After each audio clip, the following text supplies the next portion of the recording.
Common civil code और personal law में बहुत फर्क है। आर्टिकल 44 कॉमन सिविल कोड की बात करता है। मेरा उसमें एक निवेदन है कि भारत में जो जो कानून कॉमन हो सकते थे वो सब बना लिए गए हैं।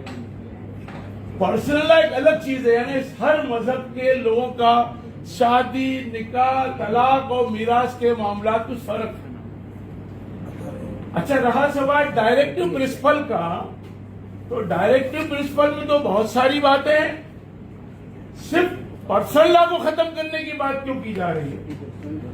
डायरेक्टिव प्रिंसिपल तो शराबबंदी की बात करता है, बहुत प्रमुखता से करता है। और शराब की दुकानें भोपाल में खोली जा रही है, पूरे प्रदेश में खोली जा रही है, क्योंकि उसमें से पैसा आता है।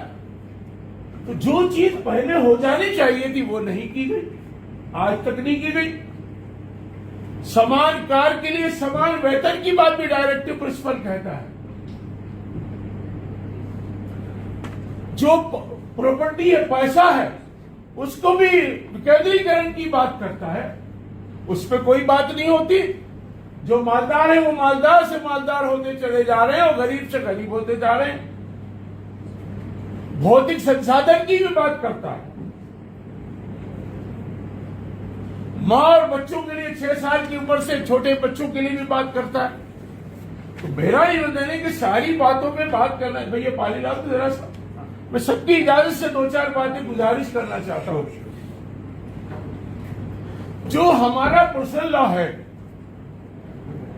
वो कुरान और हदीस से चलता है। असल है उसका कुरान से भी संबंध रखना चाहे तो रख सकती। पति को तलाक का अधिकार है लेकिन रोक नहीं सकता, ये कानून है। पत्नी जिससे चाहे संबंध बनाए, ये कानून आप लाना चाह रहे हैं। विदेशों की बात कही, मान्यवर, एक कानून विदेश में बनता है और दूसरे दिन वो अफसोस करते हैं कि अरे हमने बड़ी गलती की। इंग्लैंड ने एक कानून बनाया कि बच्चों को मारना नहीं चाहिए। वर्षों उन्होंने न मारने की बात कही, अब वो वापस कानून को बदलने नारा हो गए। ऐसी लिव इन रिलेशन की बात है, बहुत अहम बात है। आप इजाजत देना चाह रहे हैं, लेकिन मैं आपको बताऊं कि लिव इन रिलेशन क्यों शुरू हुआ फॉरेन के अंदर, इंग्लैंड में, अमेरिका में। इंग्लैंड में कानून लाया गया कि अगर शादी विच्छेद होगी तो लड़की को आधी प्रॉपर्टी दे दी जाएगी। यानी अगर लड़की ने शादी कर ली तो अब अगर किसी वजह से उसमें तलाक होती है तो आधी दौलत वो ले जाएगी। तो मर्दों ने सोचा कि अगर शादी करेंगे तो हमारी दौलत तो ले जाएगी, और वहां ये करने लगी। शादी की और आधी दौलत ले ली 6 महीने में। फिर दूसरे से शादी की। फिर अभी यहाँ अखबार में यहाँ पढ़ रहा था, किसी हिंदू का वाकया था कि एक औरत ने 2-3 शादी का जिक्र है, करोड़ों रुपए ले लिए। हम तो लिव इन रिलेशन को नहीं चाहते। भारत हमारा धर्म वाला देश है, हिंदू हो या मुसलमान, हम विवाह, निकाह, शादी की मान्यता है।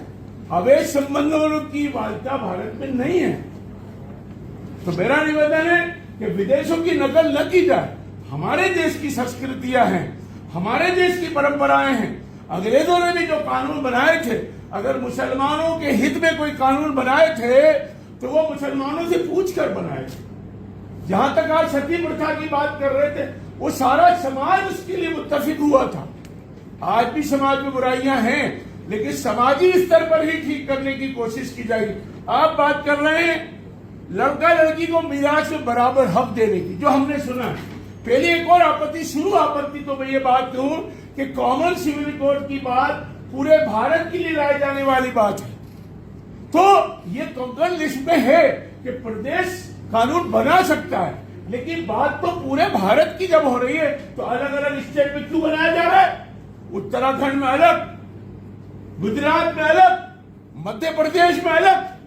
तो उसकी जो मूल भावना जो आप प्रकट कर रहे हैं कि पूरे देश के लिए कानून बनाया जाएगा, तो कहां हुआ वो तो नहीं हुआ। और उसी में ये बात जो हम सुन रहे हैं, अभी आपका मसौदा आया नहीं, लेकिन हम सुन रहे हैं क्या, जो यहाँ के आदिवासी लोग हैं उनको अलग रखा जाएगा। तो कैसे होगा ये एक यूनियन कॉमन सिविल कोड? तो मेरा इसी तरह लड़का लड़की की मिरास में आप जायदाद में बराबर का हक देना चाहते हैं। मेरा निवेदन ये है कि पहली बात तो इस्लाम पहले दिन से लड़कियों को हिस्सा देता है आधा आधा। क्यों देता है मेरा निवेदन है, बहुत गंभीरता से चीज।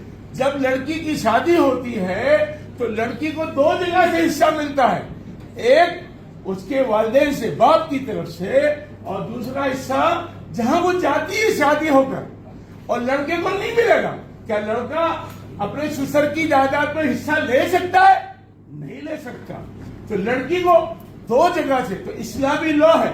हाँ, इसमें भी मैं ये कहूंगा कि नहीं दिया जाता है, तो उसके लिए हजरत काजी साहब रोजाना पूरे देश में अपील करते हैं कि लोगों को जायदाद में हिस्सा देना चाहिए लड़कियों को। और लड़कियों के साथ जो वाकयात होते रहे, लड़कियों को मारा जाता रहा, वो सिर्फ इसलिए कि किसी घराने की अगर करोड़ों अरबों की जायदादें हैं तो वो उसको दूसरे, वो ये मानते हैं कि ये लड़की अब दूसरे के घर चली गई है तो ये जायदाद दूसरे की हो जाएगी, इसलिए तो नहीं देना चाहते।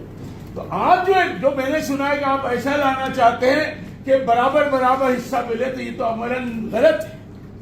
तो इस तरह दत्तक पुत्र की बात जहां तक आती है, इस्लाम में इसकी ममानियत है। हाँ, यतीम बच्चे की परवरिश करने की निहायत फजीलत है, बहुत फजीलत है। लेकिन क्योंकि गैर के बेटे को हम पालें, कल वो उस औरत के लिए जो वो मुहर्रिम हो, वो नाजायज हो जाएंगे, उसका पर्दा लागू हो जाएगा, वो गैर हो जाएगा उसके लिए। और ऐसे वाकयात आते हैं। भोपाल में एक वाकया हुआ है, किसी बड़े ऑफिसर ने किसी को दत्तक बनाया और उसकी क्या क्या कहानी आई अभी अखबार में। तो हमारा एक निवेदन ये है कि हमारा जो मजहब है, हम तो ये मानते हैं कि हिंदू, सिख, ईसाई हम सब एक कड़ी का हिस्सा है, यानी प्राचीन जमाने से धर्म चला आया। श्री महावीर स्वामी हो, गौतम बुद्ध जी हो, गुरु नानक जी हो, या और दुनिया किताबें, हम एक किताब को नहीं मानते महोदय, हम बहुत सारी किताबों को मानते हैं। यानी जितनी किताबें ईश्वर की तरफ से नाजिल हुई, हम हर किताब को मानते हैं। उसमें 4 प्रमुख किताबें हैं, तौरेत, इंजील, ज़बूर, कुरान। उसके अलावा कुरान पाक की लिखा है हर जगह पर नबी आए हैं, हर जगह किताबें आई हैं। तो क्या मेरे भारत में नबी नहीं आए होंगे? बिल्कुल नबी आए। और हमारा मजहब ये कहता है कि श्री कृष्ण हो, श्री राम हो, महावीर स्वामी हो और गौतम बुद्ध हो, हमारी किताबों में इसका जिक्र मिलता है। तस्दीक के साथ तो हम नहीं कह सकते, लेकिन मानने के लिए हम हैं कि वो क्योंकि हजरत मोहम्मद से पहले आए। सारी किताबों का निचोड़ जो है हमारे पास कुरान में मौजूद है। तो हम ये कहते हैं ये इल्हामी किताब है, अल्लाह ताला की तरफ से। अब इस किताब में तो सारे कानून हमारे लिए मौजूद है। आप, मेरा निवेदन है कि आप स्टडी करिए उसको। तलाक का जो तरीका हमारे मजहब में है, आप उसकी स्टडी करिए। इतना प्यारा तरीका है, जाओ हिंदू भाई भी अच्छे से। देखिए, गलत तो कोई भी कर सकता है। आपने लाइसेंस दिया, गलत इस्तेमाल करता है तो वो तो गलत है, लेकिन लाइसेंस तो दिया जाए। तरीका तलाक हजरत काजी साहब तशरीफ फरमाए हैं, साहब इतना लंबा प्रोसीजर है कि आदमी तलाक अगर इस तरह दे ही नहीं सकता। अगर उसकी, लोग कहते हैं साहब तलाक तलाक तलाक, अरे भाई, जैसे निकाह में बजाहिर एक शब्द होता है कि मैंने निकाह कबूल किया, मैंने निकाह कबूल किया, लड़की भी कहती है, लेकिन निकाह ऐसे नहीं हो जाता। बातचीत होती है, गुफ्तगू होती है, मेहमान जमा होते, कार्ड छपते, ये सब होता है। ऐसी जो तलाक का नौबत आती है तो तलाक नहीं होती, पहले लड़ाई हो चुकी होती है, झगड़े हो चुके होते हैं, समझाने की कोशिश हो चुकी होती, तब एक तलाक की इजाजत है। हजरत काजी साहब बैठे हैं, एक तलाक, सिर्फ एक, और उसको बोलते हैं तलाक रजई। कहते उस इद्दत के दिन में अगर दोनों मियां बीवी का मेल हो जाए तो चुपचाप, किसी की गवाह सबूत की जरूरत नहीं, ईश्वर गवाह, अल्लाह गवाह, और उस औरत को अपना लीजिए। एक तलाक, उसके आपकी नहीं पटी, फिर आप दूसरी तलाक वो इद्दत के दिन गुजरने के बाद देंगे।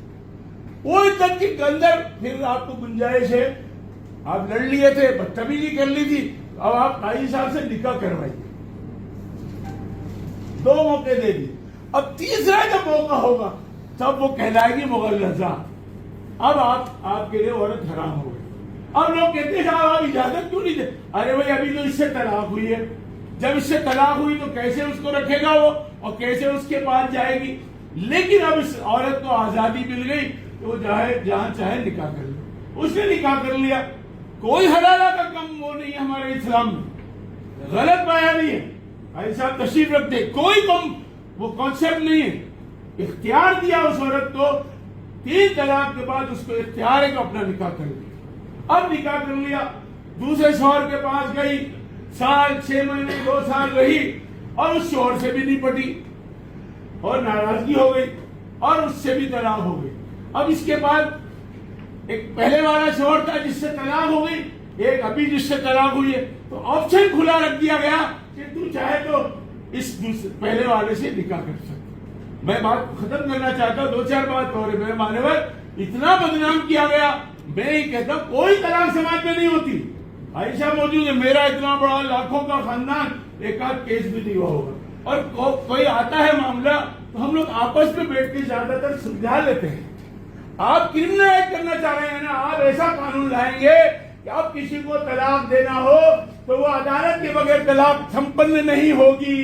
ये आप कानून लाना चाहते हैं?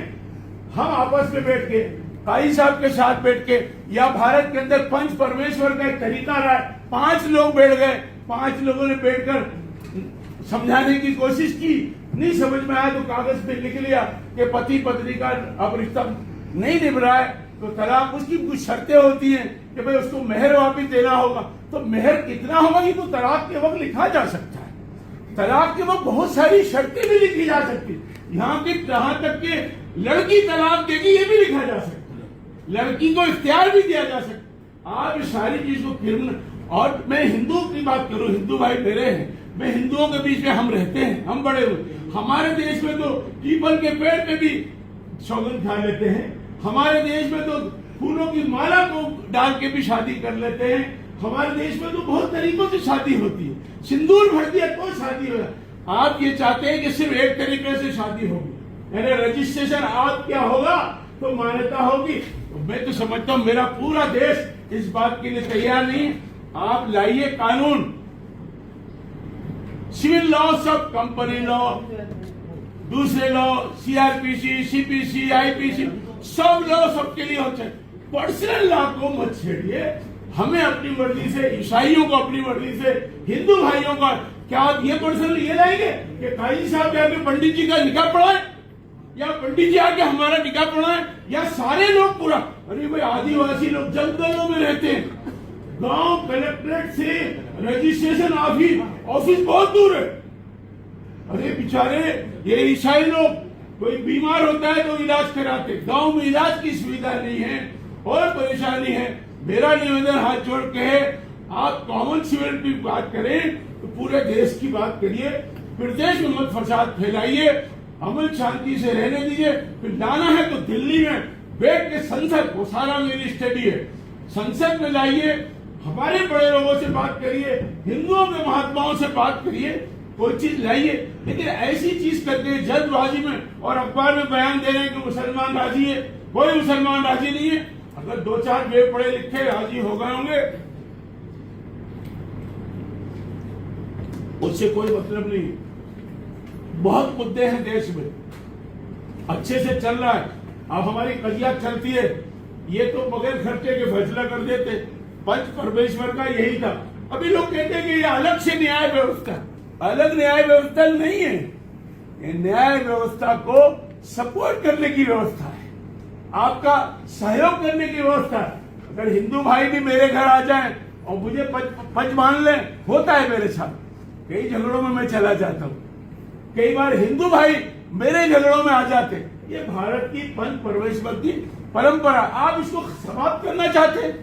मैं बताऊं आपको, पंडित उद्धव दास जी मेहता वो यहाँ भूख हड़ताल पर बैठे, पूरी सरकार उनकी भूख हड़ताल खत्म करने के लिए लगी, उन्होंने खत्म नहीं की। हमारे शेर काजी वहीदुल हुसैनी साहब उठकर चले गए, भाई साहब उनका बस काजी साहब आ गए, हम उठ गए। गाय का एक मामला हुआ, पीर गेट पे धरने में बैठे सारे लोग, मुझे बहुत दुख हुआ, मुझे बहुत दुख हुआ। मैं उन गाय वाले मामले में हिंदू भाइयों के साथ बैठा, शाम को कलेक्टर की मीटिंग हुई तो कलेक्टर का कुछ लोग बोले मुसलमानों ने साथ दे दिया, तो कलेक्टर साहब बोले हाजी साहब तो धरने में बैठे हुए थे। तो मेरा निवेदन है, आप लाइए ना गाय के लिए कानून, एक कानून लाइए पूरे भारत के लिए, गाय माता हमारी है, हम मान रहे हैं सब लोग, हम पशु नहीं कह रहे हैं। कोई कहते हैं हम गाय माता मानकर ये मांग करते हैं कि भारत सरकार पूरे देश में कानून लाए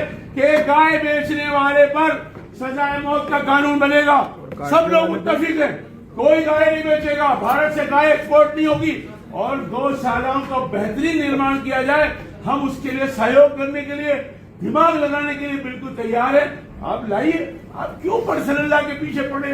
हम लोग आराम से अपनी शादी ब्याह तलाक मीरास आप बराबर हिस्सा दे। अरे जो चीज अल्लाह ताला ने हमारे लिए कर दी है, हम बात सुन लीजिए, आप लाएंगे भी तो हम नहीं मानेंगे, क्योंकि हम कुरान के मानने वाले हैं। आपके तरीके को हम अवहेलना करेंगे, हम नहीं मानेंगे, हम सिविल नाफरमानी करेंगे। हम सब मिलकर भारत में हमारी शादियां, परंपराएं, रीति रिवाज। अच्छा एक और बात बताओ, सारी चीजों को संविधान ने मंजूर किया है। संविधान खाली आर्टिकल 44 की बात नहीं करता, संविधान यहाँ के रीतियों की, यहाँ के रिवाजों की, यहाँ के परंपराओं की, सबकी सुरक्षा की बात करता है। हिंदुओं में अगर कोई रस्म रिवाज है उसको भी मानता है, मुसलमानों में कुछ है, सिखों में कुछ है, ईसाई भाइयों में कुछ है। हम कुछ लिखकर भी लाए, वो भी आपकी किस्मत में पेश करेंगे। हमारा निवेदन ये है कि इस पर गंभीरता से विचार करें। विचार अच्छी चीज है, लेकिन आप स्टडी, आप सबसे मेरा अनुरोध है, आप अलग से कोई मीटिंग बुलाइए, काजी साहब को बुला लीजिए, हमें बुलाइए। आपके दिमाग में कोई शुबा हो मुस्लिम पर्सनल लॉ के बारे में, तो हम आपको क्लियरिफिकेशन देने के लिए तैयार हैं और आपको लिखिए और सुप्रीम कोर्ट तक भेजिए। हमारी घोर आपत्ति जिस तरह के निर्णय सुप्रीम कोर्ट में आ रहे हैं कि एक औरत को इख्तियार दिया जा रहा है। आप क्या भारत इसको पसंद करेगा कि शोहर के होते हुए वो स्त्री का अपना शरीर है? तो इस तरह के कानून लाने अंग्रेजों की नकल में। अरे अंग्रेजों की नकल को अच्छे काम में करनी हो तो कर लो। वो जालिम लोग थे, हमने उनको भगा दिया। वो जालिम थे, हमने उनको भगा दिया। उनके कानून रोज बदलते हैं। आपको बताओ, उनका तो कानून लिखा हुआ भी नहीं है, अनरिटन कॉन्स्टिट्यूशन है। हमारा लिखा हुआ है, कुछ तब्दीली करनी होगी तो कर लेंगे। वो अनरिटन कॉन्स्टिट्यूशन के लोग हैं। हमारा कॉन्स्टिट्यूशन दुनिया के सारे संविधानों में से बेहतरीन संविधान लेकर बनाया गया कानून है, इसको चलने दीजिए। हाँ, रहा सवाल, उसमें ही सारी बातें हैं, आप पढ़ेंगे, इतनी जल्दी करने की जरूरत नहीं है। अभी कितने मसले हैं, कितनी परेशानियां हैं, कितने दुख है, लोगों को रोजगार नहीं है। आप हमारा 2 मांग अगली आज की तारीख में हम रखते हैं, शराबबंदी मध्य प्रदेश में पूरी तरह से जो भारत का संविधान कह रहा है उसको लागू करवाइए और गौ हत्या, गौ एक्सपोर्ट और इस सबको बंद करवाइए। बहुत बहुत शुक्रिया, धन्यवाद। सर, इनके बाद सैयद मुश्ताक अली शहर